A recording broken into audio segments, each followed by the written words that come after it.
First and foremost, I would like to express my gratitude to Reverend Zen, Greg Snyder and also the Union Theological Seminary for inviting me to give a talk on emptiness and social action.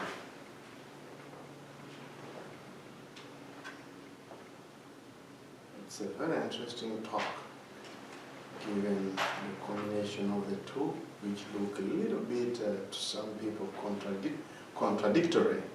Emptiness. Everything is empty. Then social action. So why do you do social action if everything is empty? Most people really have a problem with that. And the emphasis on the teaching on emptiness, in Pali word is sunyata, you find it in Buddhist traditions, Mahayana, Theravada, Vajrayana, and MTV, a combination of both. The combination of Mahayana, Theravada, and Vajrayana is MTV. So it's really very interesting concepts. And in Theravada tradition, usually we use non-self. Most people misunderstand also that teaching, and me, I was one of them who misunderstood this teaching. One time I was on a retreat for 3 months at IMS in Barre, Massachusetts, and my teacher on doing that retreat was Joseph Goldstein. So I listened to that talk, non-self, and I was warming up to really ask him this question. So I went to the interview, and it was about, actually it was October 10th, which is my birthday. So, and they had given a talk on non-self. And then the whole IMA staff really celebrated my birthday when I was on a retreat. I don't know even how they got to know the date. I didn't tell them. I guess it was on the internet. It's one of those things that pops up that this somebody's birthday is on this date.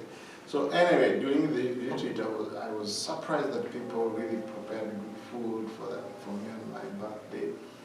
And then I went to Joseph and said, if there's no self, whose birthday are you celebrating?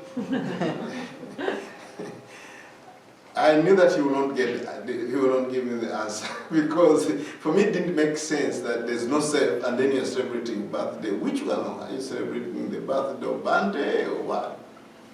And that was very interesting, because that time that was before I became a monk in 1999. So then I got to understand this concept about emptiness and non-self. And then I was in the monastery one time in West Virginia, 8 years. I spent in West Virginia with my teacher called Bhante Buddharakkhita, and at that time I was a monk. I went to a conference in Washington, D.C. The Dharma came. It was Mind and Life Conference. They picked the cream of scientists, neuroscientists around the world, and these monks, Ajahn Amaro, Sharon Shazva. That conference was big, and I was just in a participant, and I knew most people who were in panel. John Kabat-Zinn was, I think, there too. Doctors from Canada, Germany, and all these things. At some stage, around lunchtime, the question popped up. The same question I asked. So one scientist, I think it was from Germany, said that, okay, if there's no self, who are these people on this conference? The Dharma was there, you know. So this question has been going on, and even emptiness. I remember going to teach in Brazil. I went and visited the monk. In I think the Zen tradition is a Brazilian nun, actually. So, but it's called monge. And then she related a story that she went to Japan to train as a Zen nun, and then she got this teaching on emptiness. And every time she would say emptiness, emptiness in front of this Zen monk, this Zen monk who had taught her about emptiness got really fed up, really, to hear the word emptiness. And then he just got a boulder, a small one, and what? On the foot like this. Then the Zen monk asked, is it empty? Of course it's not empty. It's painful, you know. That's what she replied. So all these stories goes to say that most people really think that emptiness really has no value, so it's just a vacuum, nothing, basically. And now most people use those teachings and twist them, and they say, oh no, there's no need to do anything, you know. Don't do anything, everything is empty, you know. So I've seen people not doing anything based on such teachings, including impermanence.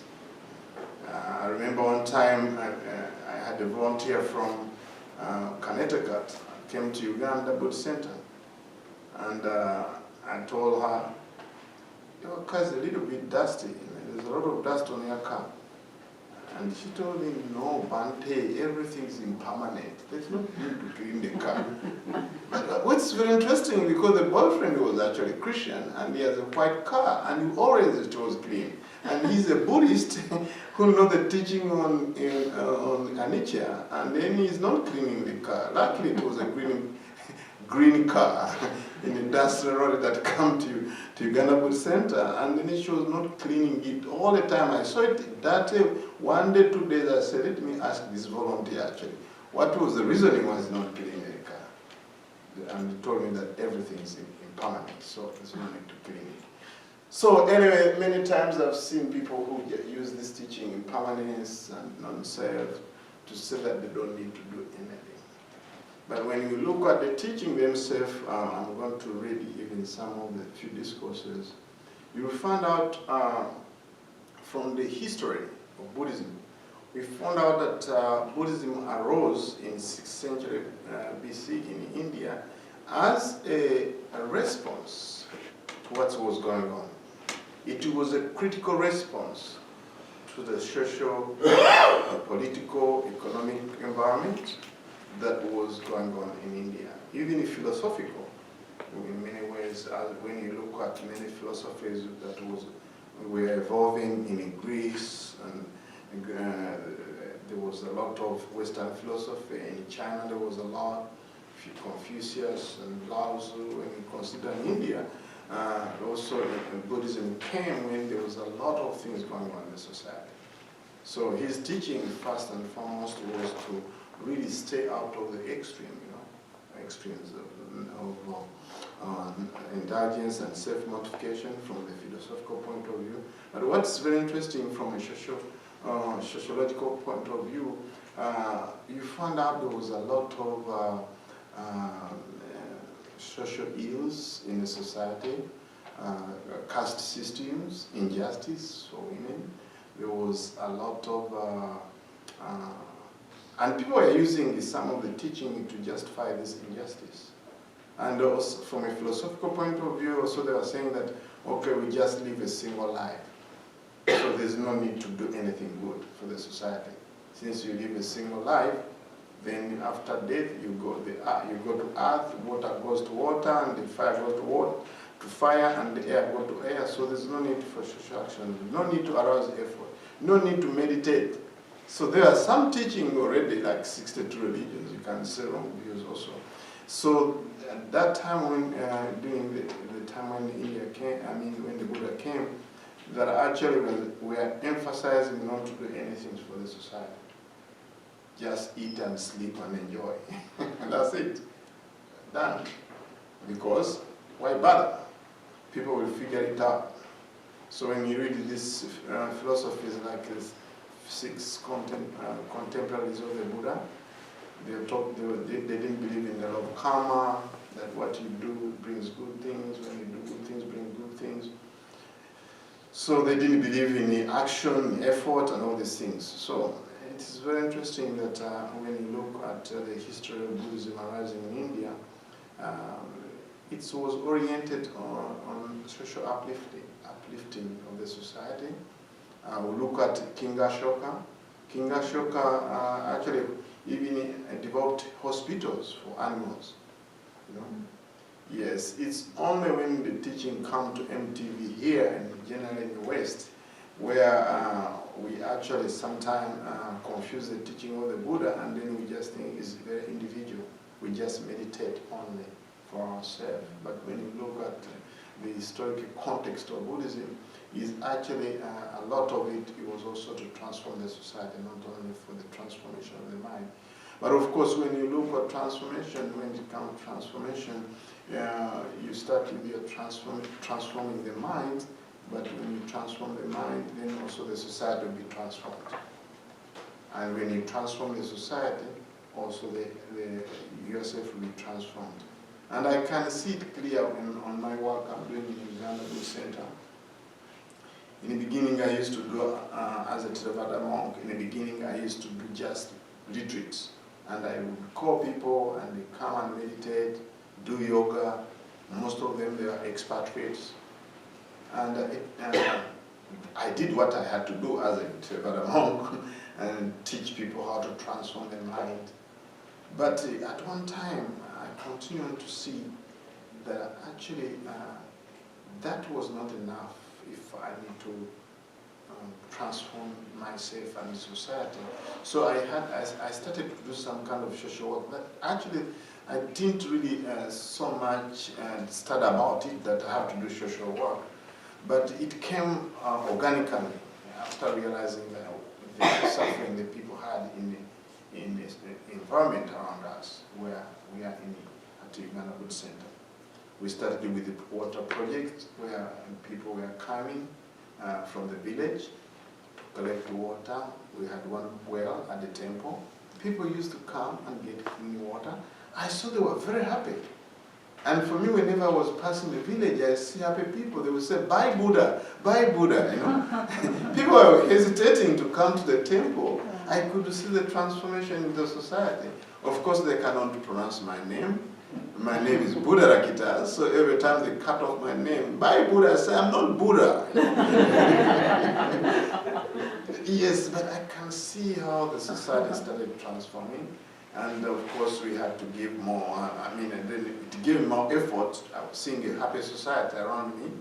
And when I was meditating, sometimes whenever I go to our temple, passing the place where people are getting clean water, when I go, it brings me a lot of joy. And then when I go to meditate, there's something about it that I feel very happy about the social work I did for giving clean water to the village. So I continued on with this project, and it went on with fundraising more money and to build more wells. So we built another one, until we give 3 wells to the school. And then we are now about 6 wells around our temple. So not far from our temple, about 6 wells. So then at one time we were building the 6th well. So the donor from Australia asked us, "Please, can you tell me how many people are impacted by your water project?" So I never counted, because for me I was just doing for the benefit and happiness of others. So that forced me actually to start counting. So I started to ask the number in the school. So they say, "Oh, we have 450, another one 350, another one 150.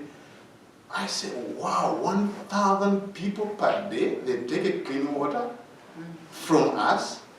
It brought me another big dose of joy. So I found out actually with the meditation that I was doing, whenever I reflect the difference I made in the society, so it was really feeding into the system. Yes, that means on a school day, we're not talking about holiday, on a typical school day, 1,000 people get clean water. That's only the school. We're not even talking about the community, because there's no counting in the community. So that brought a lot of joy. So even actually that came from the understanding that emptiness is not that things are empty, completely vacuum, so you don't do anything to the society. It came with the really knowing, emptiness of what? It's emptiness of greed, emptiness of hatred, emptiness of ignorance. That's emptiness that I found out. It's empty of what? Empty of greed, mental defilements. And with that understanding, then I know it's not a vacuum. So there's opposite of that. What's the opposite of, if something is empty of greed, what is the opposite? It's generosity. If something is empty of anger, what's the opposite of that? It will be loving kindness and compassion. If something is empty of greed, of ignorance, what's the opposite of that? Is understanding and wisdom. So then what I did is to combine the teaching on wisdom and to do something with understanding and compassion to alleviate suffering from others. So you can see both teaching go together, social action and emptiness. Unless you don't understand the teaching on emptiness, then you just not even lift a finger because you think that everything is empty, so why bother? Okay, so I would like to show you some teaching that point towards emptiness. Some of this teaching, the Buddha talks about our experience of the 5 aggregates. So I start with explaining more of what's emptiness, and then I continue with the response to that. After you've understood this, you have no choice other than to do social action for change, for the better society. So emptiness, Buddha used it actually in the discourse, and it's very interesting when the Buddha used also the word non-self in the discourse. So it talks about, we start with the matter, the form, the body. It talks about how it's empty. The eyes are empty. And the ears are empty. Ears. Then it talks about the process of like seeing. Let's say the eye and the physical, and the objects, visual object. The meeting of the two is also empty, which means eye consciousness is empty, feelings is empty, then perception is empty. So really that covers the whole of our experience.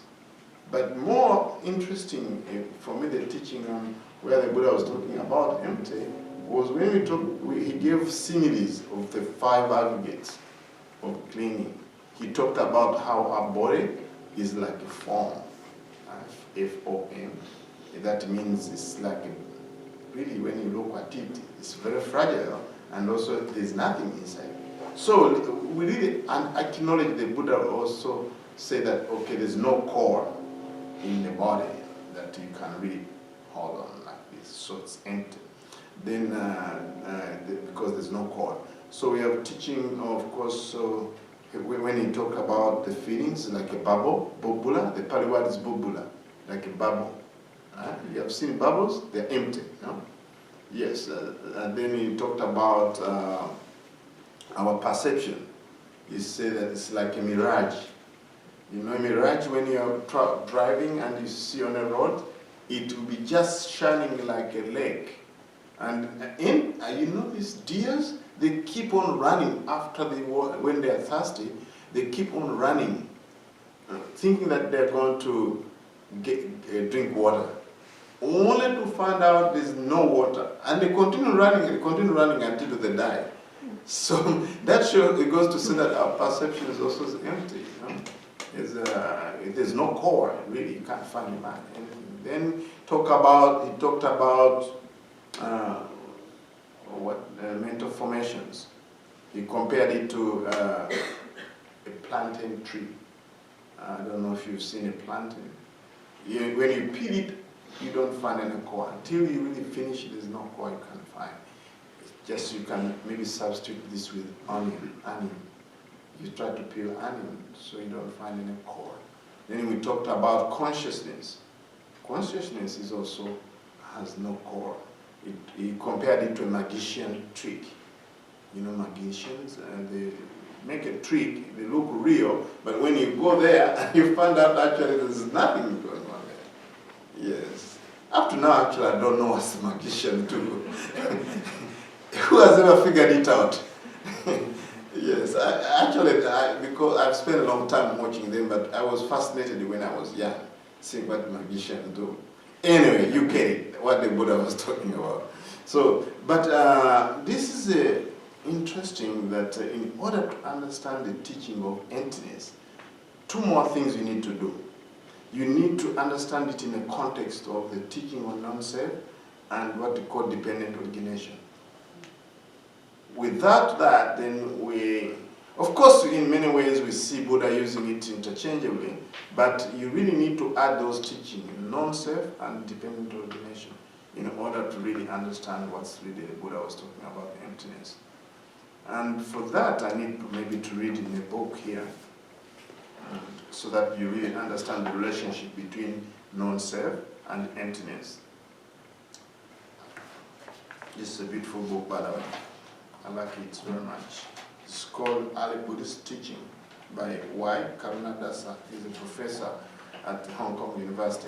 So I'm going to read a small passage here to see the relationship also between the two, because you find more Theravada tradition using the word non-self, and you find more the word emptiness is used so much in Zen tradition.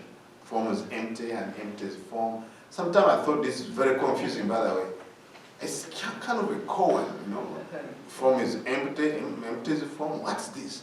One time I saw it, if I had a child, I say, what this? I had no clue actually. Very confusing, very, very confusing. Form is empty and empty is form. Who knows that one? Is that Diamond Sutra or I don't know? Heart Sutra. Yeah, Heart Sutra, you know. There was a Zen monk in Paris called Musong, you know. And 2010, and we invited him at IMS. I like it, the kadram, I like it very much. But the whole thing, I could not understand it, actually. I could not figure it out. But anyway, now I know it. I know what they're talking about. I think I've done a little bit of practice and reading. I can figure it out. But anyway, let me share this with you about non-self and emptiness. They are very related, actually. Both non-self and dependent arising combine to show how early Buddhism understand the notion of emptiness. When Ananda asked the Buddha, Venerable Sir, it is said empty is the world. Empty is the world. In what way, Venerable Sir, is it said empty is the world? The Buddha said in reply, it's because it is empty of self. And what belongs to self, Ananda, that is said to be, that's said, empty is the world.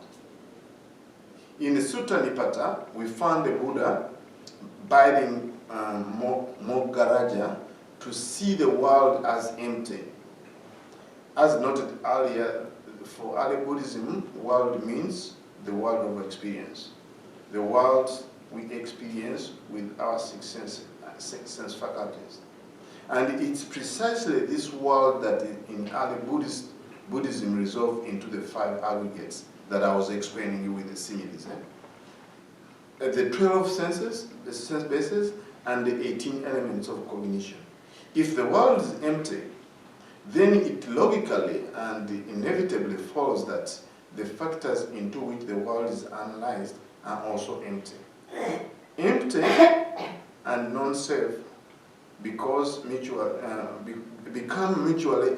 convertible expressions. What is non-self is empty, and likewise, what is empty is non-self. As the Buddha replied, shows, emptiness is not separate characteristics. Rather, it's another expression of non-self. Therefore, from the early Buddhist perspective, we have the full liberty of restating the well-known statement, all things are non-self, sabbe dhamma anatta, as all beings are empty. All things, sabbe dhamma, embrace not only conditioned phenomena, but the unconditioned nibbana as well. Thus, both the world of sensual experience and the unconditional reality that transcends it are empty. What this means is that the characteristics of non-self and emptiness is more universal than even impermanence. So thorough is Buddhism. Buddhism's rejection of substantialism. Substantialism, you know. So I think this reading is very, very important for us, because we found out some suttas where the Buddha offered to. He said that everything is empty and non-self, but sometimes in general he always offered three characteristics: impermanence, suffering, and non-self. But there's suttas where also he talks, after talking about emptiness, he talks about also non-self. So in this book we say that actually we can use them interchangeably. But I submit to you that if you want to understand the teaching of impermanence, you have to combine non-self teaching with dependent origination. Dependent origination goes when this is, that is. This is the simplest of dependent origination. When this is, that is. When this is not, that is not. When this arises, that arises. When this ceases, that ceases. That's a dependent origination. And I can relate to that one because I come from Uganda, and we have a concept of Ubuntu. In South Africa they call Ubuntu you, but in Uganda we call it Ubuntu. Yeah, that's the difference. And you find it in many African actual languages. Ubuntu literally means people, Bantu. Bantu literally means people. But the Ubuntu concept is you are because I am because you are. So I see this connection with African wisdom, which is part of my research for healing intergenerational trauma, whereby most of the time when we have trauma, we kind of get separated so much from the communities, which we need most. But reviving that relationship that I am because you are, and you are because I am, it's very healing. And I think that's the fabric in the society that we need to work on to really bring it together and in order to heal. So teaching of dependent origination, I can see that it's already in the continent there. Yeah, and I'm emphasizing it a lot, not only in that kind of a sense of dependent origination, but also the qualities that come with that, like compassion. Yes, because in order to practice compassion and social action, you have to realize that those people who say Buddha, they need clean water. And they are because I am because of them. So this is also very interesting teaching. So emptiness, of course, is most of the time when we use the word emptiness is empty of permanence, is empty of self.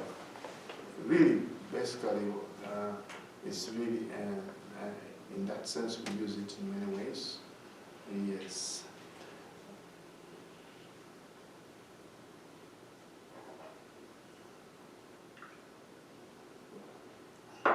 So this teaching on emptiness, that will culminate into, and of course, if you really practice it, and you see it not just as words or reading about it, but really you practice and really practice meditation, and then you breathe in, you meditate and all these things, and you say that, okay, you look at greed, hatred, and delusion, okay, it's empty of greed, empty of hatred, empty.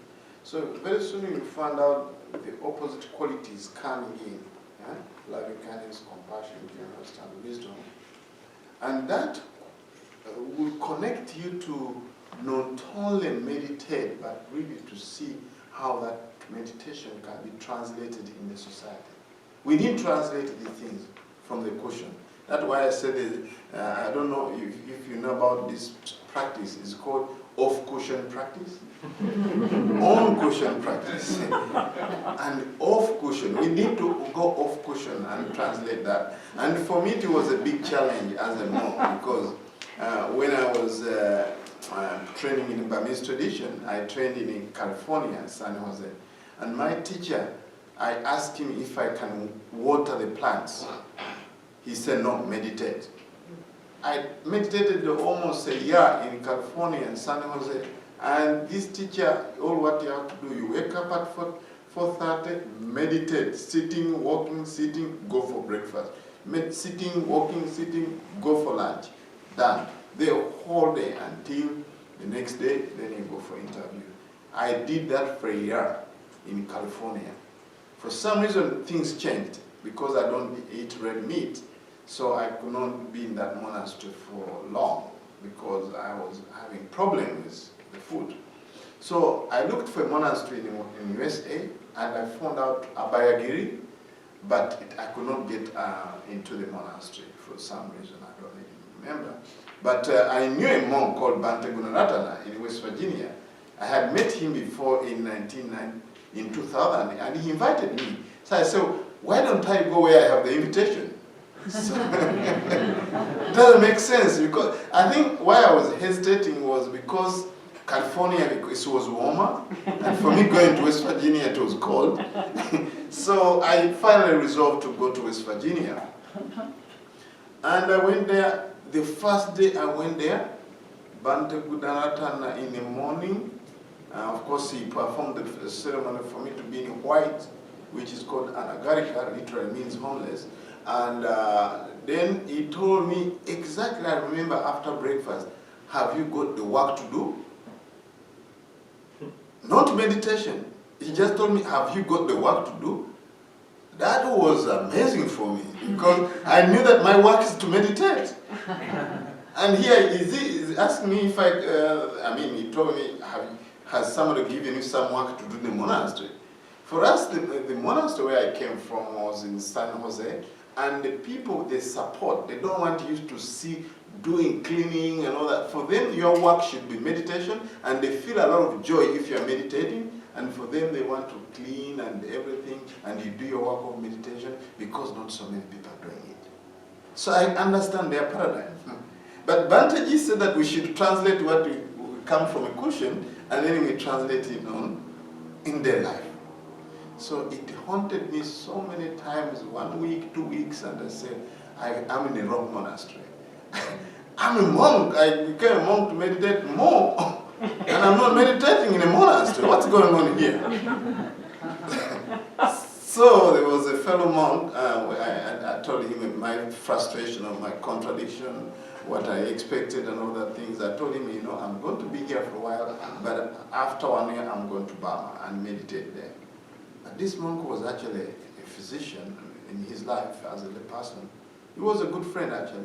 He told me, Bhante, you don't have to go to Burma to meditate. Why don't you meditate here while you're doing your work? I said, yes, I can do it actually. So what I did was mopping the floor, and then I was getting this kind of vacuum cleaner. I was pushing it forward with mindfulness and pulling it with mindfulness. I am telling you, that transformed my life. I was no longer resistant doing some work, some action, I would go to a cushion, and I say, okay, now I'm going to meditate off the cushion. So I would push it like this with joy. Before every time I was pushing it, I said, when am I going to finish this and I go to meditate? When am I going to finish this mopping and go to meditate? Maybe this can be your story also, because we tend to fragment our life, and we divide our mundane life from a spiritual life. For us, I think we are so much fragmented. We can fragment our life like this. So now, what happened, I could see that I'm starting to live fullness, not emptiness. So I was getting a lot of wisdom and understanding as I'm doing some work, So I think this is very, very important.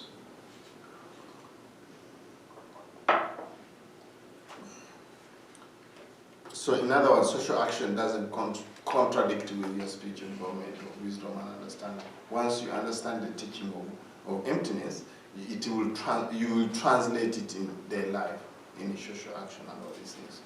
Okay, I would like to read about 4 things that point down to social action, irrespective of how much you have meditated and all these things.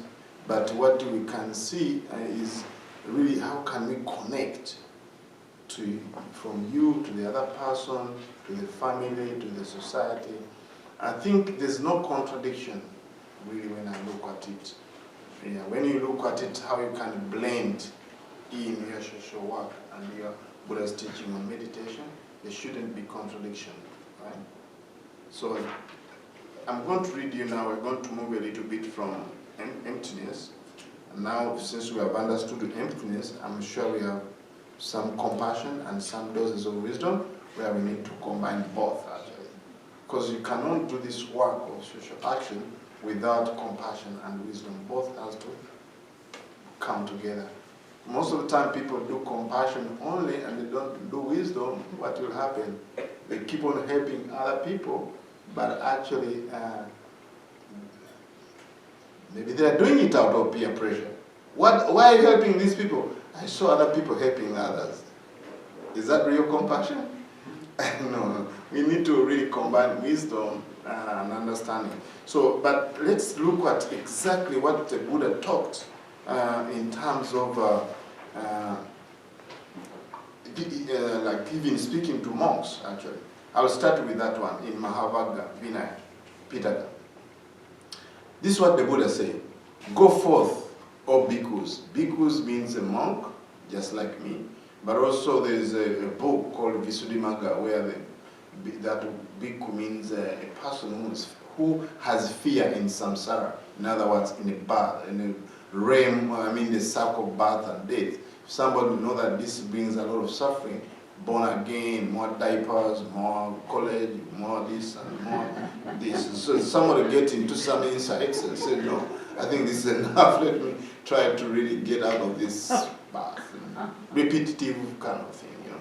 So anyway, that's one, I think, good extension of the meaning of the word bhikkhu, because it applies to all of us who actually are really committed to awareness or awakeness to the confusion, you know. Everybody who is really actually, but don't use this word because you are really awakening to the truth. But I'm telling you, it's kind of extended to encompass all people who are awakening, are working towards awakening. Right? That could also be called bhikkhu because they see danger. That's how he broke it, the word bhikkhu. But you know that standard way of using the word bhikkhu is an ordained monk. Okay, go forth. Now the Buddha is talking to bhikkhus, the monks. Go forth, O bhikkhus, for the good of the many, for the happiness of the many, out of compassion for the world, for the benefit, for the good, for the happiness of gods and men. Let not two go by one way. Preach the doctrine, which is the Dhamma, that is beautiful in the middle, in the beginning, in the middle, and the ending. Pretty much that's Sila, ethical conduct, concentration, and wisdom. Declare the holy life in its purity, completely both in spirit and in the letter. So this teaching shows that we should go and do some work that is going to benefit all people. That's one reading that shows you Buddhist response on social action. There's another one about, I think comes from Bamboo Simile, where the Buddha is talking about by protecting oneself morally, of course, and mindfully, one protects others. By protecting others, one protects oneself. Is that not the Buddha pointing towards social action? I think so. Another very interesting teaching, this one we found in Anguttara Nikaya, the Book of Four, number 186. One who has understanding and great wisdom does not think of harming oneself or another, nor harming both alike. One rather think of one's own welfare, of that of others, of that of both, and the welfare of the whole world. In that way, one shows understanding and great wisdom. So this is something that arises from really the teaching on emptiness. You have understanding. And finally, this is very interesting also, the Buddha said there's 4 kinds of people you can find in the world. 4 kinds of people you can find in the world. One who does,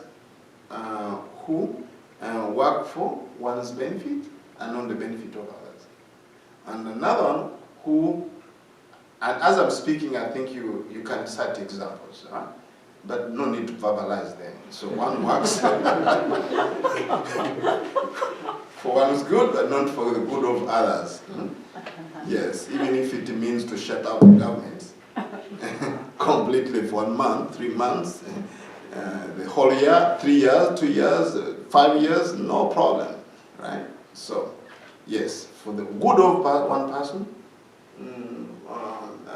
so he works for one who's good, but not the good of others, and another one who works for the good of others, but not the good of oneself.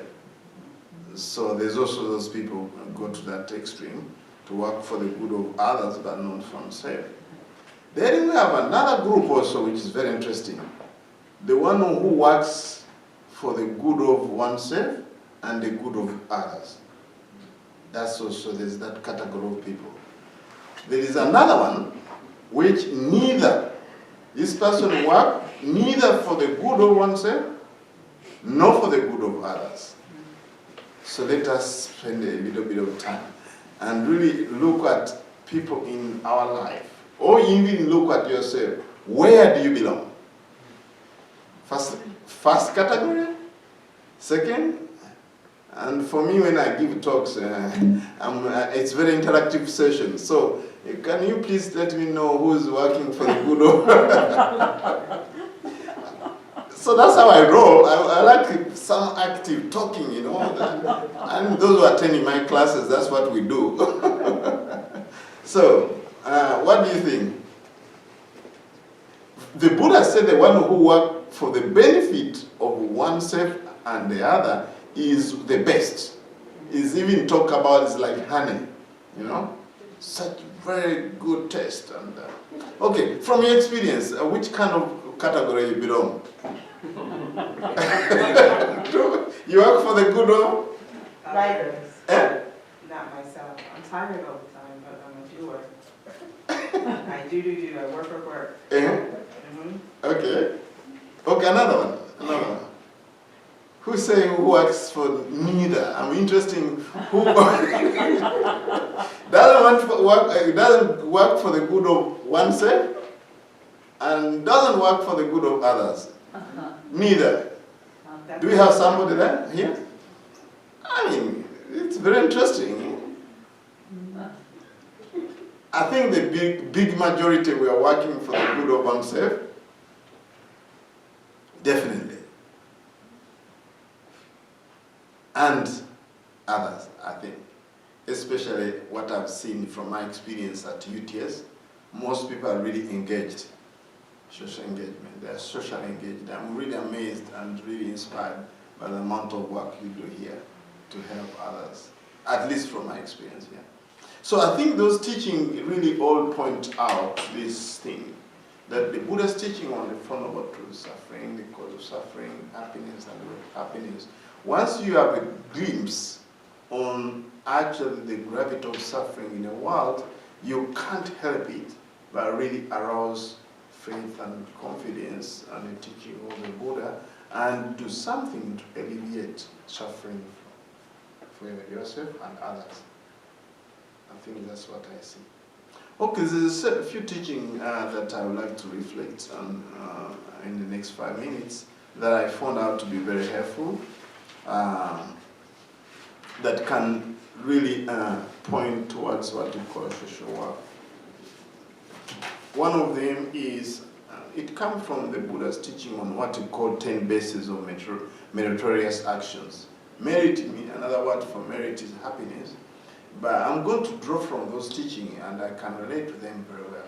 10 causes of meritorious deeds, but I'm going to discuss only 5, because I want to spend some 30 minutes for Q&A. So one of them, if you really want to, you really understand emptiness, social action that will come out of that, understanding, of course, morality, and wisdom and compassion will arise, and faith and confidence. Those mental states will arise, but what can you do with this? Number one. And when you look at Buddha's teaching, the teaching on social action is a form of giving, dana. Right? So whenever you practice generosity, you know that you are bringing in that transformation. First of letting go yourself, because we know that it's empty of greed. You really empty that. really you empty it. When you give, actually, it's not abandoning, because sometimes people abandon. But when you're really giving, so you are practicing the teaching of emptiness. Because the motivation for you to give is first to get rid of your attachment to the things you have. But also, of course, to alleviate suffering from others. Recently, somebody gave me a hat because I was feeling so cold. This head is shaved and all. I'm telling you, I put it on, I'm enjoying it, and this person happened to be here. You see, all the time I stay in this building like 3 hours, 15 minutes. And I go to my room. Actually, when I went out of my room today, it was so cold. Outside it was sunny, but I spent the whole day in my room. It's so cozy, you know. And when I put on that hat, I just remembered the donor. It's alleviating my suffering. You know? So compassion is just amazing when you look at it. And when you give, it's amazing. You have joy that you have given. So it seems that giving is a two-way street. Most people think it's one way. When you give, you also receive. And when you receive, also you give. I think most people don't know that, actually. Because when you give, you also receive happiness. And also, you give a chance to others to actually, especially when you receive. Let's say, for instance, when you receive something, also you are giving. For me, it took me a while to understand this. When actually you receive something, you have given an opportunity for other people to practice generosity. I think this is amazing. So you can see what the practice of charity, you know, what it means is the practice of social action. And that's what I do at Uganda Buddhist Center. From time to time, we, as a center, we bring people from the village around us, and we give food and we share. And in many ways, as you know, life is of course stressful and trauma and all these things, but when you come together and share, so there's that community of coming together. And I think when you want to do more work on social work, whatever, so try to involve the community where you are, even if there's 3 people. Because in the community, there's one word there inside there, unity. Community, there's unity in that word, community. So with that unity, it brings joy, you know. It brings joy to do social action. So that's one thing that you can do if you have understood the teaching of emptiness. So another one is the practice of sila, which is ethical conduct. That means abstaining from killing, then you actually protect life. And also, but it goes on like this: abstaining from stealing, abstaining from sexual misconduct, abstaining from telling lies, and abstaining from taking intoxicants and drugs that leads to heedlessness. But for me, the way I translate it in our community in Uganda, I just translate them in a way that they can relate to them. I tell them respect for life, respect for life, respect for other people's property, respect for personal relationships, respect for truth, and then the 5th one is self-respect. And when I do that, it's just amazing how it transforms the society. One time they were negotiating about, we were negotiating about buying the land for the Uganda Buddhist Center, and the kid was 11 years. I taught him respect for life, not to kill, but respect for life. So one time the chief was around 50 years old, was negotiating the land with us, and then the rat runs in front of us. And then he stopped the deliberations.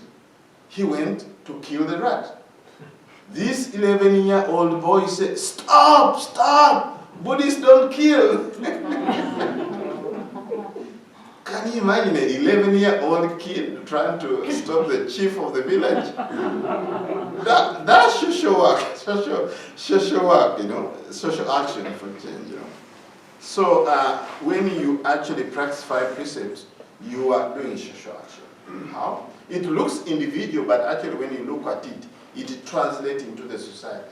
Can you imagine if the whole United States or the whole world can keep on one precept a day? How much transformation there will be there in the world? Second precept, even if a day, let's say for instance we tell Trump, please, National Assembly, what you call national speech? National one. What's this speech they make? National Assembly. Congress. Yeah, we tell them we need a month only, like to pass the whole United States. Whole month we keep this respect for life, respect for. We can start now actually. Who can put out the word there? Respect for life, respect for other people's property, respect, all these 5 of them. This will be wonderful transformation.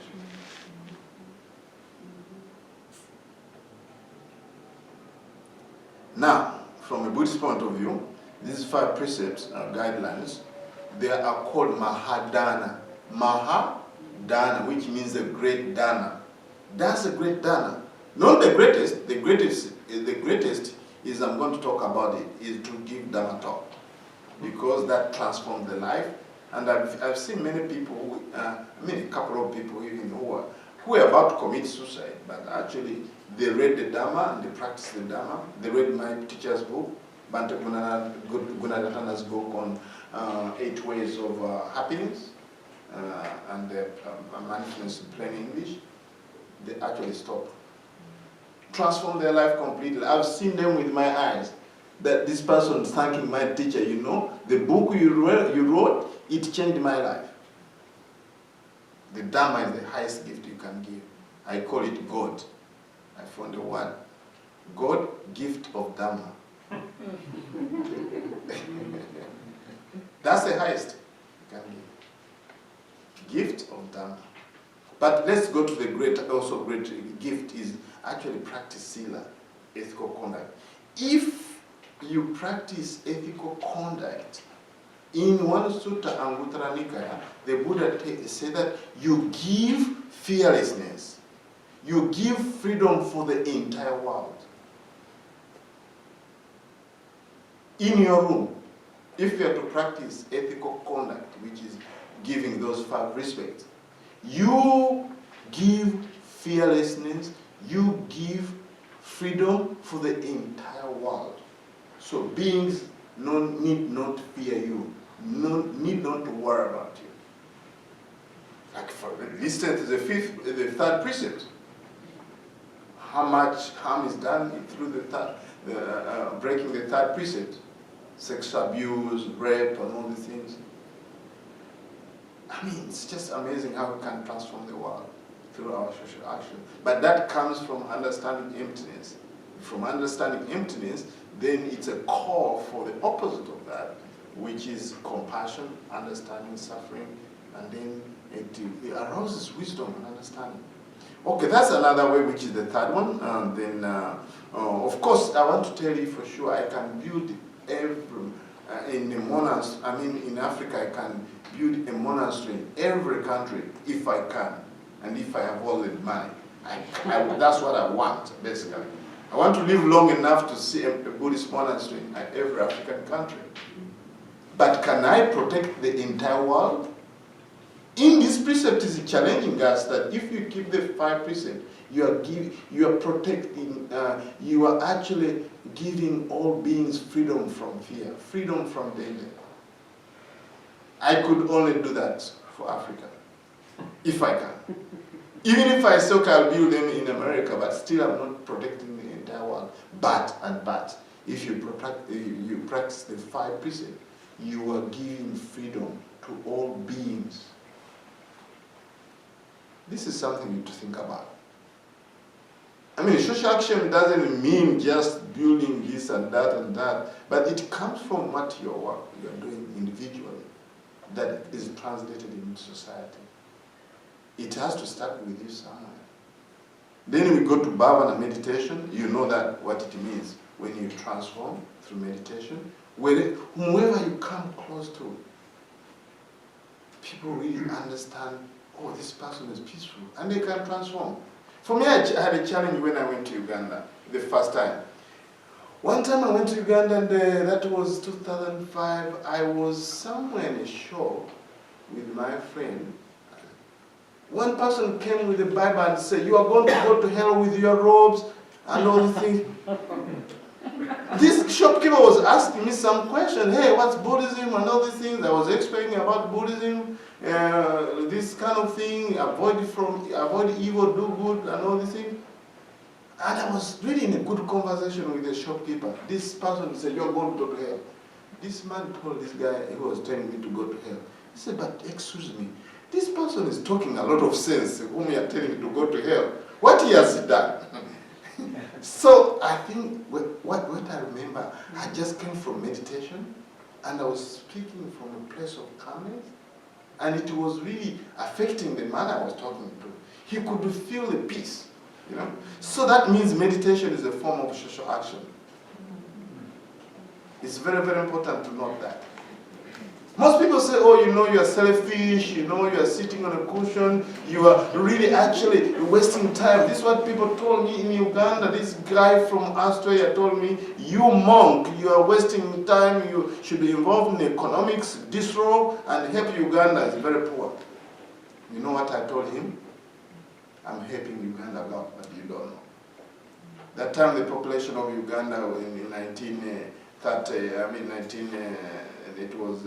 2005, the population was 30 million people. I told him, when I meditate here, is less person who has greed on the street. One less person who has hatred on the street. One less person who is confused on the street. Now deduct from 30 million people. That's how I roll. Take it or like it. But I feel I'm contributing a lot more than you think. So meditation also is social action for change. Another one was helping others. I don't have to say much about it. And teaching now Dharma, that's the fifth one. That's what I said, God, the gift of Dharma, excels all other gifts. Thank you very much for listening. May you be able to transform the society through the understanding of teaching of emptiness. I think I offer this for your reflection. Thank you very much. I invite questions.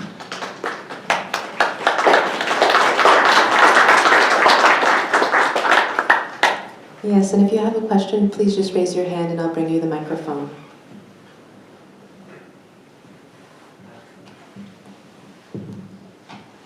Thank you. So my question is about, you talked about the 4 categories of people earlier. Do you have like examples of occupations that you think fall under each of those categories? Because what I struggle with is those people who say, well, I'm doing this for myself, but it's helping my family, or I pay my taxes, or you know, they feel like they're doing the right thing by, let's just say, like they're selling cigarettes. Let's say they work at a tobacco company, and they feel like they are providing a service to people who are taking a drug voluntarily if they're over 21. That's just ideal situation. And they feel like they're just performing a service or a business. Because I deal with a lot of business people like that who feel like they're actually doing good. So I just want to figure out how to reconcile that with some of the Buddhist teachings. Yeah, when you say something good, because Buddhist teaching, we're talking about what's skillful and unskillful. We have to make that distinction very well, what's wholesome and unwholesome, right? So I'm throwing up this template for you because if we do something, if it's benefiting ourselves, benefiting others, and both, then it's wholesome.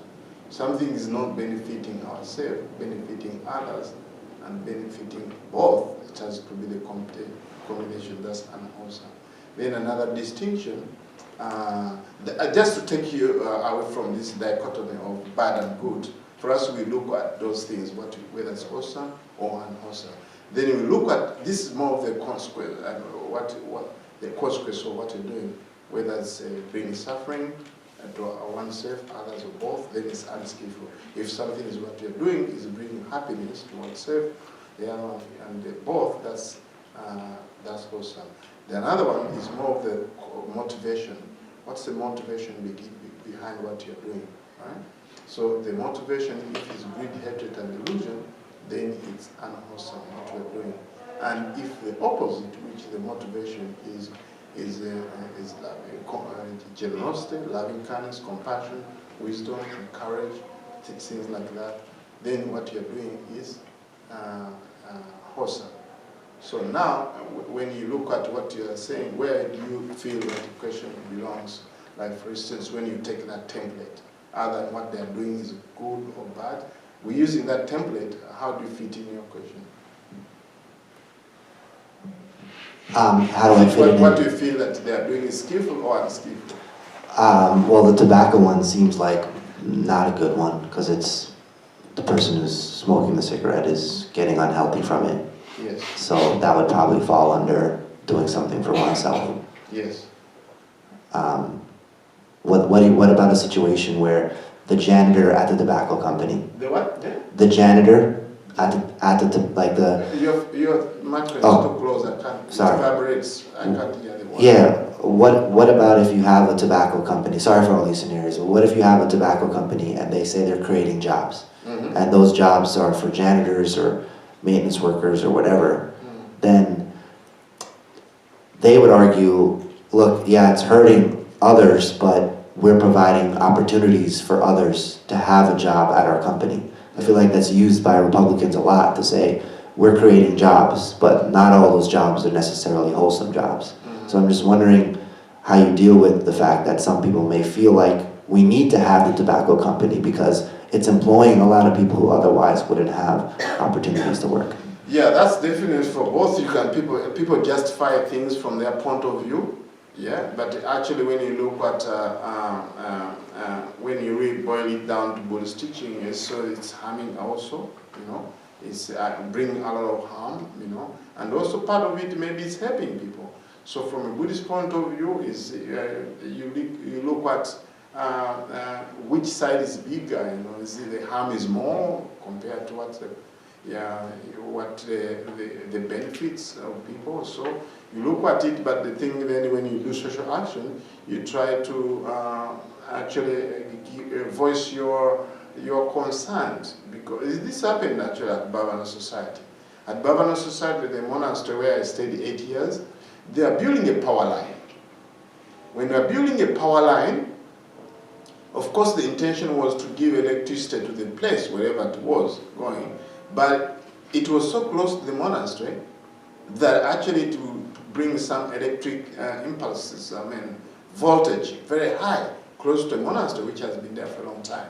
So now we started going, as monks, we start going to the concerned authorities, writing letters. So from a Buddhist point of view, we still can respond and try to tell them, no, this is causing this harm. For them, they are claiming there's no problem. This power line, I forgot the name. But they won. Later on, they won and they put a PowerPoint there.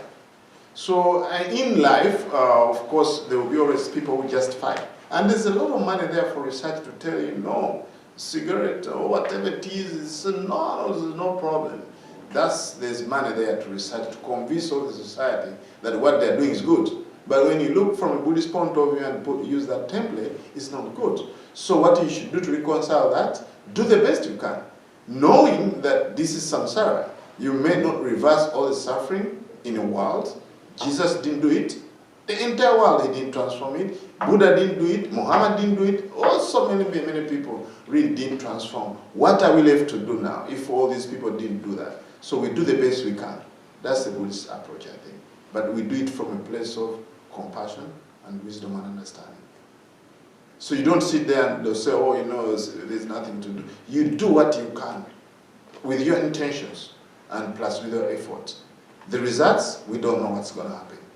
So you can bank on your intention to bring the change. And they can count on your efforts to change, to bring out change, but the results we don't know. That's what we monks we did. We went on many meetings to stop that power line. They won.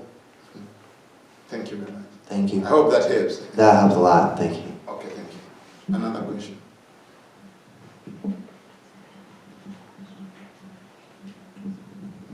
Thank you. Sorry, my voice is getting over a cold. Thank you very much for what you said. I've had the opportunity to work in a lot of social action organizations where the impact of the work that we are doing is good for others. Whether that work is to reduce homelessness or to help people find work and get paid well for it. But I found that just like in any other organization, within social action organizations, people can still behave towards each other with a lot of greed, with a lot of hatred, with a lot of negativity.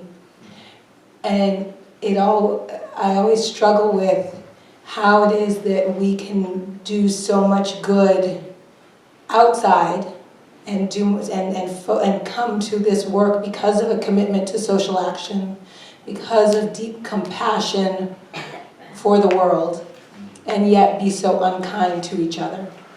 And I wonder if you've had any experience or wisdom about places where there is a commitment to social action in general, and yet people are behaving very unkindly towards one another, and what we can do. Thank you very much. I've been there, experienced that, been there, done that.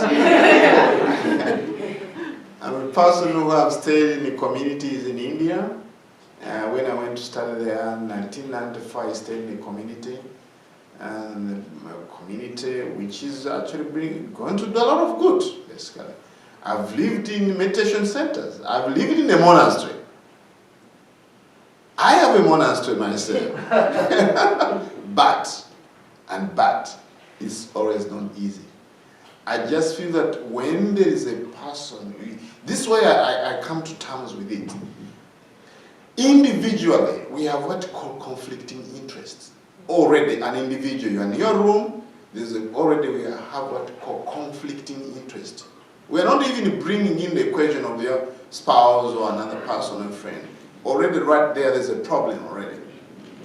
You want to go for a walk, but at least you want to go and stay in a room.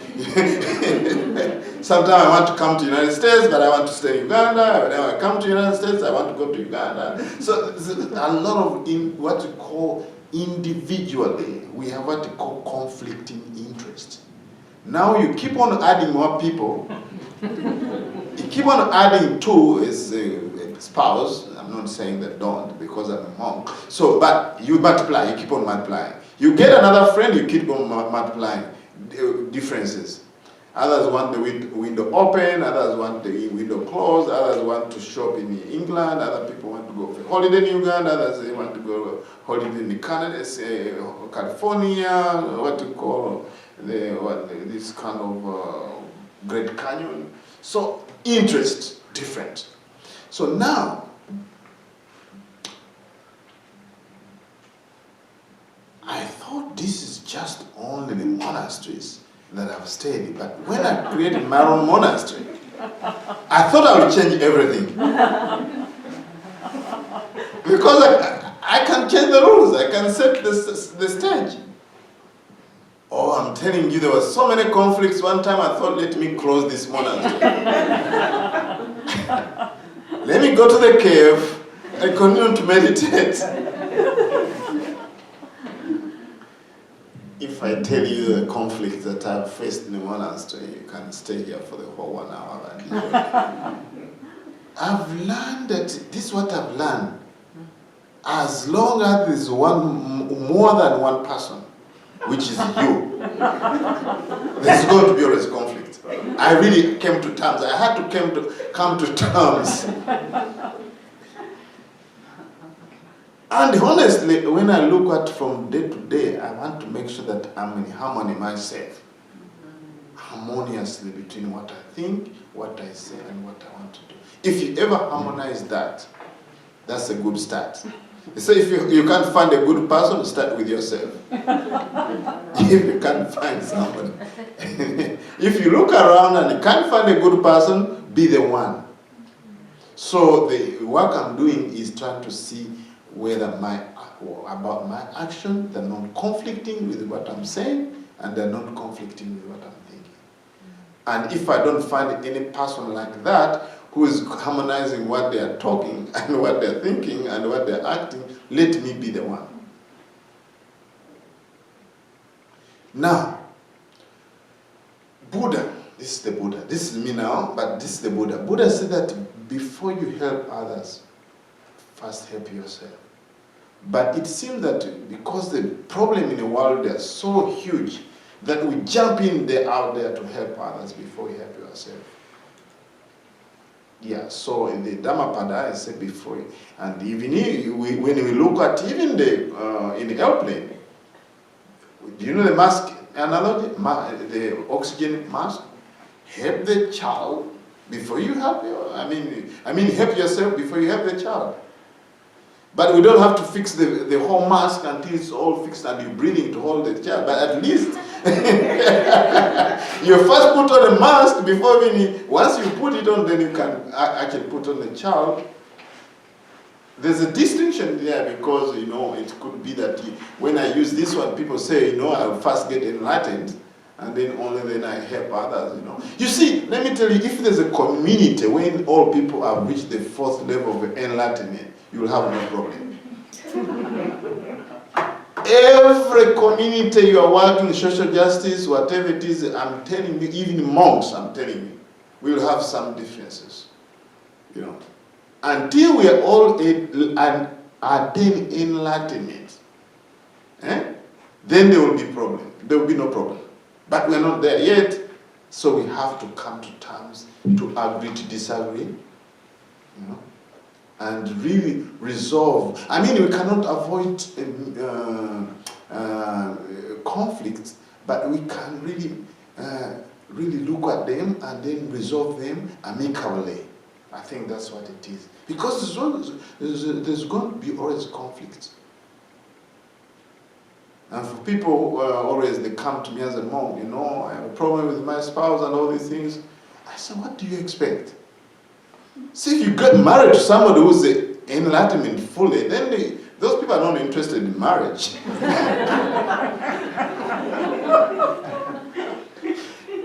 You see somebody who has reached the 4th level of enlightenment, go for a date for somebody. You'll have no problem if you do that. But by the time they attain that 4th level, they are not interested in all that, basically. And if that's the standard, then you just actually pull the teachings from the Buddha and practice forgiveness.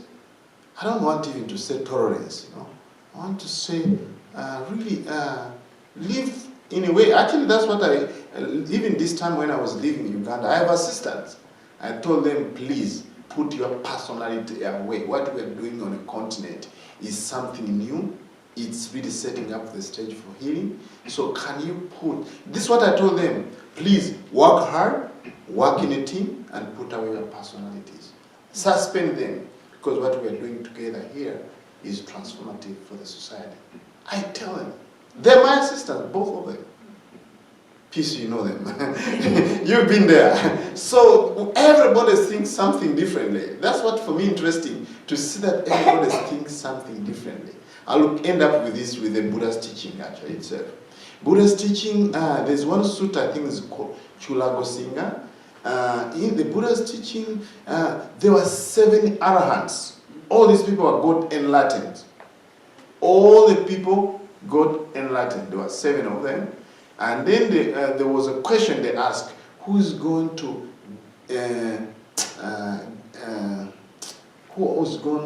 enlighten the Gosinga forest? Who's going to, what's it called, the name? Who's going to illuminate, sorry, not enlighten. Who's going to illuminate the Gosinga forest? They asked one monk after one monk, starting from Ananda, I think, they asked, one who is going to illuminate the Gosinga forest is one who can repeat the Buddha's teaching. Because that's what he has done. He has memorized all this teaching. Another one, the one who has superpowers. Another monk is the one who can keep all the 13 ascetic practices. Another one, everybody gave a different answer. Very different. It went to the Buddha. The Buddha was asked, he said the one who can meditate 24/7. He didn't use 24/7, but all the time. Now the monks were confused. These people are all in Latin. Why are they giving different things? But of course they're not conflicting, as you're talking about communities conflicting. But I can see they're giving conflicting answers. Different, rather, actually. Then the monks, I went to the Buddha and said, why are all these enlightened beings not giving the same answer? One can expect they overcome greed, hatred, and delusion, and they are very wise. They should give the only answer to this question. The question is one, they should give one answer. Why are they different? The Buddha say, don't worry. All these monks gave different answers based on their practice.